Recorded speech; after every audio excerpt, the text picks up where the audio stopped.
Welcome back to 8482 Media. Today I have a quick one for you guys on how to utilize and find the shadow negative effect on CapCut.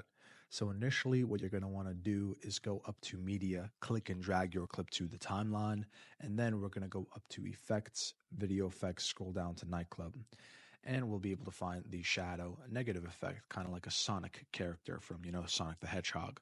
We're going to click and drag it down to the timeline, and we're going to bring it up to the beginning of the clip and elongate it to the end of the clip.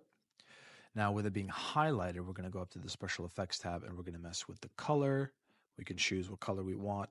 I'm more of a blue person, so we'll keep it at the beginning. We can mess with the filter, the strength, the range, and size, and also add keyframes, which is cool. We have a video on that as well. So let's take a look at the effect.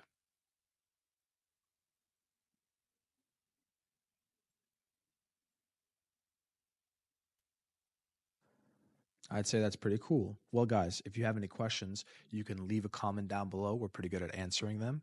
And if you like this video, you can give it a like. And I wish you guys a fantastic year. Thank you guys for watching.